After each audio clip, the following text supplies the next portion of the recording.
pendidikan tidak terlepas dari proses perencanaan yang dilakukan sebelum memulai proses pembelajaran. Tujuan dari perencanaan tersebut agar suatu pembelajaran dapat terorganisasi dengan baik. Keterlibatan guru dalam merencanakan perencanaan pembelajaran sangat penting untuk dapat mengarahkan siswa dalam proses pembelajaran, sehingga dapat mencapai tujuan pembelajaran yang diinginkan. Perencanaan pembelajaran yang dibuat oleh guru diharapkan dapat menjadi pemandu dalam melaksanakan tugas sebagai seorang pendidik. Untuk membuat perencanaan yang baik dan dapat menyelenggarakan proses pembelajaran yang ideal, maka setiap guru harus mengetahui teknik penyusunan perencanaan pembelajaran tersebut. Untuk itu, kami dari kelompok 5 mencoba menyampaikan teknik-teknik penyusunan rencana pembelajaran atau RPP. Selamat menyaksikan. Teknik-teknik penyusunan RPP bidang studi. Sebagaimana kita tahu, tugas seorang guru menurut Permendikbud nomor 23 tahun 2017, yang pertama adalah merencanakan pembelajaran atau pembimbingan. Yang kedua, melaksanakan pembelajaran atau pembimbingan. Yang ketiga, menilai hasil pembelajaran atau pembimbingan. Yang keempat, melaksanakan tugas tambahan yang melekat pada pelaksanaan kegiatan pokok sesuai dengan beban kerja guru. Membicarakan yang pertama, yaitu merencanakan pembelajaran. Perencanaan pembelajaran dirancang dalam bentuk silabus dan rencana pelaksanaan pembelajaran atau yang kita kenal sebagai RPP yang mengacu pada standar isi. Jadi, guru harus membuat silabus. Silabus merupakan acuan penyusunan kerangka pembelajaran untuk setiap bahan kajian mata pelajaran. Dari silabus ini dapat digunakan sebagai acuan untuk menentukan RPP. RPP dikembangkan dari silabus untuk mengarahkan kegiatan pembelajaran peserta didik dalam upaya mencapai kompetensi dasar. RPP, Rencana Pelaksanaan Pembelajaran. Pengertian dari RPP. RPP adalah rencana kegiatan pembelajaran tatap muka untuk satu pertemuan atau lebih.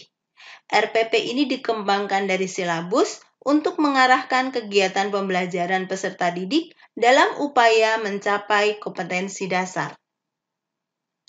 Setiap pendidik pada suatu pendidikan berkewajiban menyusun RPP secara lengkap dan sistematis agar pembelajaran berlangsung secara interaktif, inspiratif, menyenangkan, menantang, efisien, memotivasi peserta didik untuk berpartisipasi aktif, serta memberikan ruang yang cukup bagi prakarsa, kreativitas, dan kemandirian sesuai dengan bakat, minat, dan perkembangan fisik serta psikologis peserta didik. RPP sebagai sebuah pendekatan sistem. Unsur-unsur dari RPP yang terdiri dari 13 komponen. Yang pertama adalah kompetensi inti, kemudian kompetensi dasar. Kompetensi dasar ini di-breakdown menjadi indikator-indikator. Kemudian di situ ada komponen yaitu tujuan pembelajaran. Tujuan pembelajaran, kemudian ada materi pembelajaran. Kemudian ada metode. Metode di sini diarahkan kepada saintifik dan digabungkan dengan metode pembelajaran interaktif. Kemudian ada langkah pembelajaran, di mana langkah pembelajaran ini diarahkan kepada pembelajaran saintifik atau 5M. Kemudian ada media dan sumber belajar, yang satunya adalah penilaian. Untuk hal-hal yang tidak bisa terangkum pada komponen RPP ini, maka dijadikan lampiran untuk RPP tersebut. Elemen perubahan standar proses. Yang pertama, Permendikbud nomor 65 tahun 2013. Kemudian beralih pada Permendikbud nomor 103 tahun 2014. Di sini perubahannya salah satunya adalah KI dan KD dicantumkan dalam RPP. Kemudian beralih kepada Permendikbud nomor 22 tahun 2016. Pada prinsipnya, Permendikbud nomor 22 tahun 2016 itu sama dengan Permendikbud nomor 103 tahun 2014. Hanya yang berbeda adalah di Permendikbud nomor 22 tahun 2016, komponen LPP untuk KI dan KD dihilangkan, kemudian diganti dengan tujuan pembelajaran secara umum. Kemudian muncul surat edaran Menteri nomor 14 tahun 2019. 14 tahun 2019 secara tekstual berbunyi seperti ini. RPP dilakukan dengan prinsip efektif, efisien, dan berorientasi pada peserta didik. Kemudian dari 13 komponen RPP yang termuat di Permendikbud 22 tahun 2016, di breakdown hanya menjadi 3 komponen saja, yaitu tujuan pembelajaran, langkah-langkah pembelajaran, dan penilaian pembelajaran. Cukup satu halaman saja. Jadi yang tadinya ada belasan komponen, kita bikin 3 komponen saja. 3 komponen inti, yaitu tujuan pembelajaran, kegiatan pembelajaran, dan assessment atau penilaian pembelajaran. Ya, nanti akan diberikan berbagai macam contoh-contoh RPP yang cuma 1 halaman saja sudah cukup. Karena bapak-bapak dan ibu-ibu, yang penting mengenai RPP itu bukan hanya penulisannya. Sebenarnya esensinya RPP atau lesson plan adalah proses refleksi daripada guru itu. Pada saat dia menulis suatu RPP, dia laksanakan di kelas besoknya, dia kembali kepada RPP itu untuk melakukan refleksi. Dia melihat, tercapai nggak apa yang saya maksudkan? Dari situlah pembelajaran terjadi, bukan dengan nulis 10 halaman sekadar buat administrasi. Ya, jadi dapat disimpulkan bahwa dalam kebijakan tersebut, guru secara bebas dapat memilih, membuat, menggunakan, dan mengembangkan format RPP. Jadi tidak ada format baku dari pemerintah. Kemudian, 3 komponen inti RPP terdiri dari tujuan pembelajaran, kegiatan pembelajaran, dan asesmen efisien, sehingga guru memiliki lebih banyak waktu untuk mempersiapkan dan mengevaluasi proses pembelajaran itu sendiri. 1 halaman saja cukup.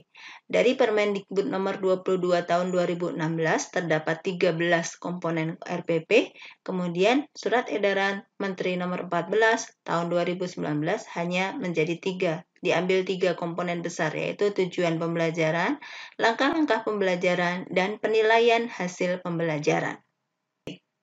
Dalam pelaksanaan pembelajaran, dilaksanakan secara efisien. Efisien berarti penulisan RPP dilakukan dengan tepat dan tidak banyak menghabiskan waktu dan tenaga.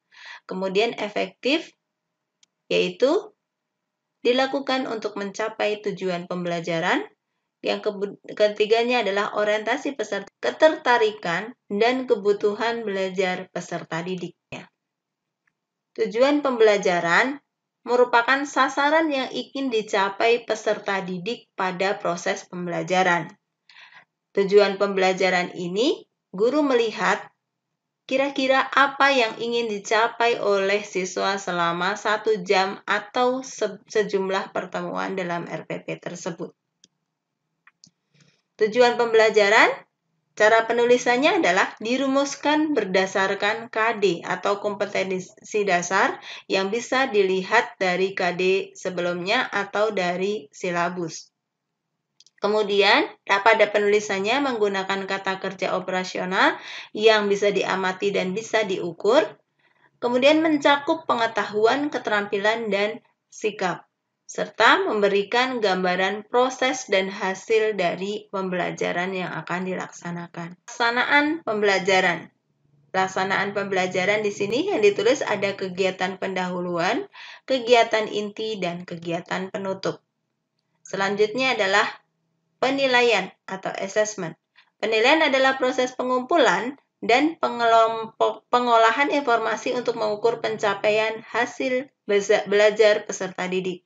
Penilaian adalah produk atau hasil usaha peserta didik yang membuktikan penguasaan suatu kompetensi.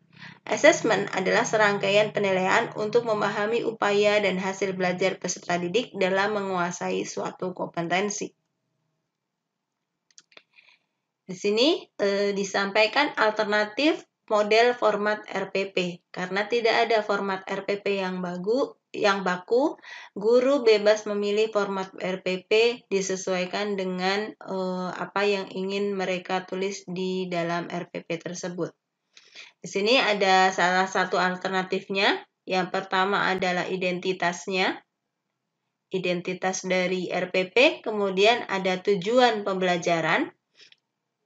Guru menuliskan tujuan pembelajarannya, kemudian kegiatan pembelajarannya yang terdiri dari kegiatan pendahuluan, kegiatan inti, dan kegiatan penutup. Yang satunya adalah penilaian pembelajaran.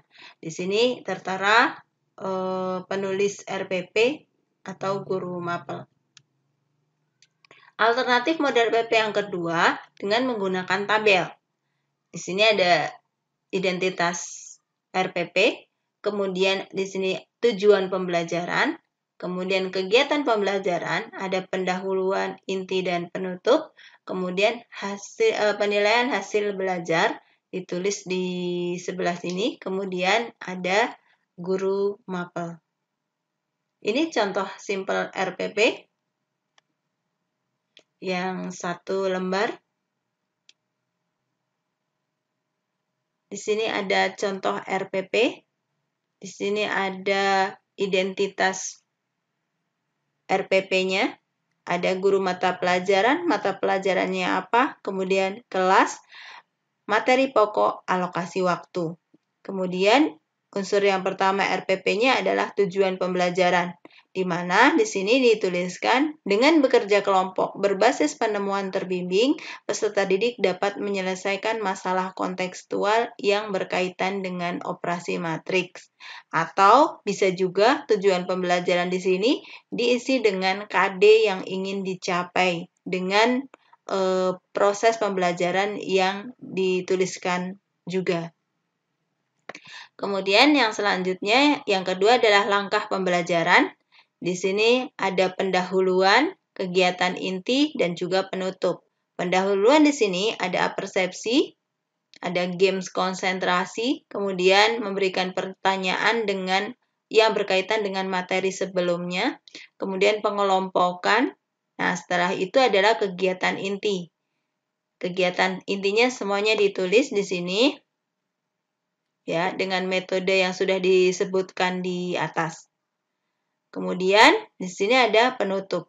Guru mengadakan post-test untuk mengukur keterserapan siswa untuk memahami materi. Secara bersama-sama, siswa menyajikan kesimpulan ilmu yang didapat. Kemudian guru menginformasikan materi pada pertemuan selanjutnya. Di sini yang ketiga adalah penilaian. Penilaiannya menggunakan post-test, ya, berupa soal. Sini diberikan keterangan, yaitu ada lampiran, yaitu LKPD, lembar kerja peserta didik, dan lembar penilaian. Kemudian di sini ada penulis RPP dan juga kepala sekolahnya.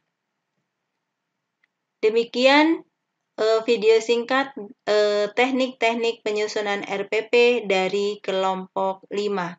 Wassalamualaikum warahmatullahi wabarakatuh.